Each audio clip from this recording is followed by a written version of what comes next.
Now, preview time. So let's take a look at what's coming your way.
What's going on, everybody? Thank you for joining me here once again for another brand new installment of Renegades Reviews, exclusively here on the Casa D18 Studios YouTube channel. I, of course, am your host, the Renegade JJ Williams, thanking you for coming back and joining me here in the theater.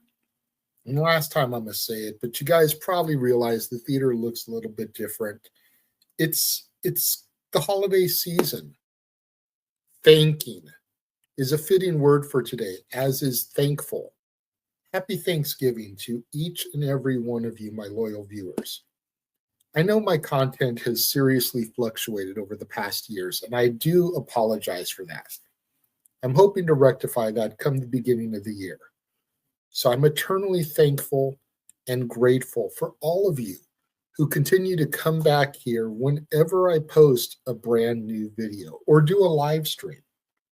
But enough of all of the mushy stuff. Let's get into what you came here to see.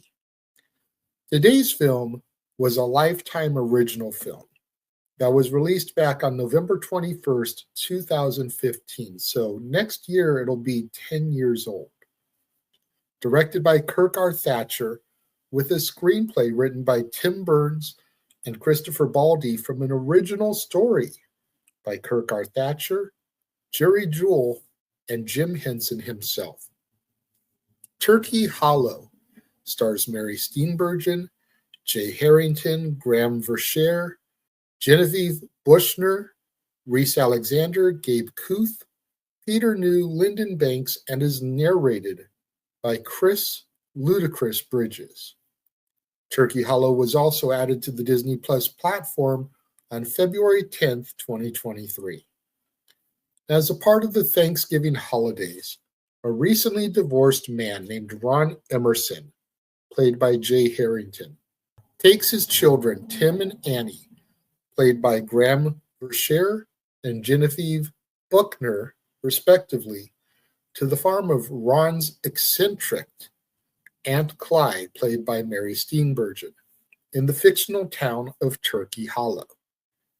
The town has no technology, and after Tim accidentally upsets Eldridge Slump, played by Lyndon Banks, the neighboring farmer, by letting his turkeys loose, Slump demands compensation or the deed to Aunt Clyde's farm.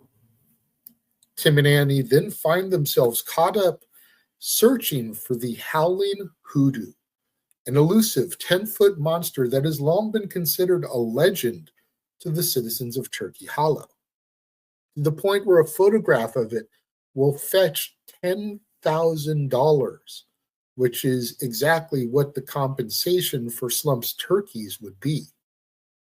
While the children are out searching for the Howling Hoodoo, Tim and Annie befriend little monsters: Squonk, Burple, Zorp, and Thring. Now, in addition to the monsters, the children end up coming across Slump's shady doings, which are being carried out by his farm worker minions, Buzz and Junior, played by Gabe Kuth and Peter New. It involves illegal activities with the turkeys and a plot for Eldridge to claim Aunt Cly's farm.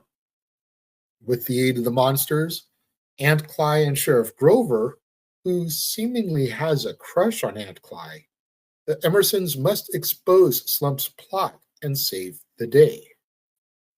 Now, Turkey Hollow started out as a story called The Musical Monsters of Turkey Hollow, which was written by Jerry Jewell as one of Jim Henson's proposed television specials. The original production phase of The Musical Monsters of Turkey Hollow made it as far as puppet design, where some of them were built and still even exist in the archives. In fact, there are photos of Lisa and Cheryl Henson, Jim Henson's two oldest daughters, that were taken in Jim's backyard kind of as a test to see how the puppets would look in the real world outside of a soundstage. The intention was to shoot the special on location. In 2014, 1 year before the movie was made, The Musical Monsters of Turkey Hollow was actually adapted into a graphic novel. When Turkey Hollow went into production, the original puppets in storage were refurbished by Jim Henson's Creature Shop, with their designs being updated by Robert Bennett, who was the winner of the Jim Henson's Creature Shop Challenge, as well as Peter Brook, with fabrications done by Julie Zobel and the animatronics provided by John Criswell, as seen in a Google Plus Hangout tour. Principal photography was set to begin in the spring of 2015 in Nova Scotia, Canada. However, because of a new tax credit, production was moved to Front Street Pictures in Vancouver, where filming began on June 8th of 2015.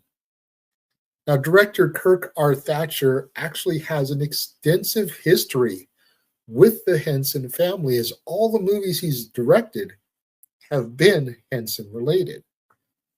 It's a Very Merry Muppet Christmas movie from 2002, The Muppets Wizard of Oz from 2005, A Muppets Christmas Letters to Santa from 2008, Sid the Science Kid, the movie in 2013, Turkey Hollow from 2015, and Muppets Haunted Mansion in 2021.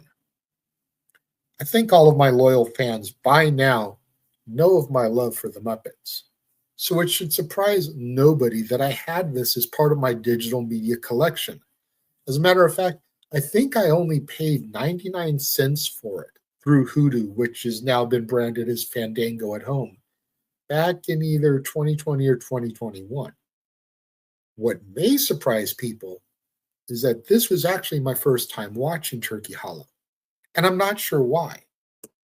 If I'm being honest, I think a lot of it has to do with the fact that it's not your traditional Muppet feature, and I've never been a huge fan of some of the peripheral Henson films.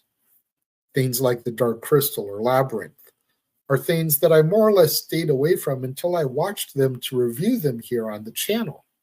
Whereas the Muppets, the Sesame Street Gang, and even the Fraggles were more of my cup of tea. This reigns true to this day. It's just the era I was raised in. Now, while there is some good stuff here, like the chemistry between Sheriff Grover and Aunt Cly, and especially the narration by Ludacris, as well as the base concept story going on.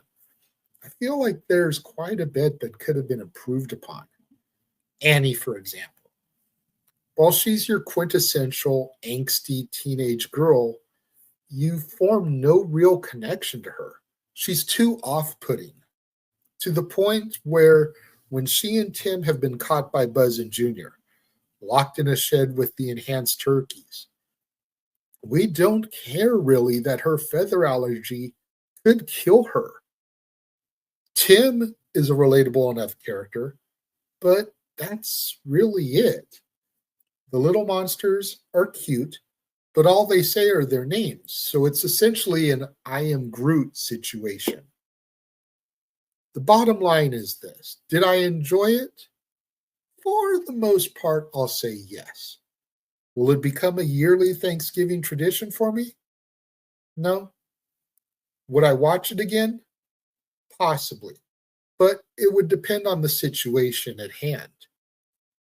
When it comes to my rating for this, I'd give this one 2.5 stars.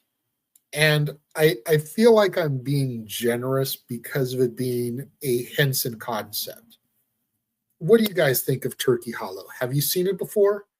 Let me know. Leave your thoughts in the comments below. And let's have that conversation, that discussion, that debate, that discourse that I'm always trying to engage you, my loyal viewers, in. Until next time, when we return to the theater for another brand new episode of Renegades Reviews, exclusively here on the Casa D18 Studios YouTube channel.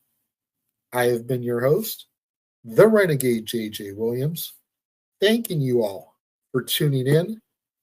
Happy Thanksgiving once again, and I will catch you all next time.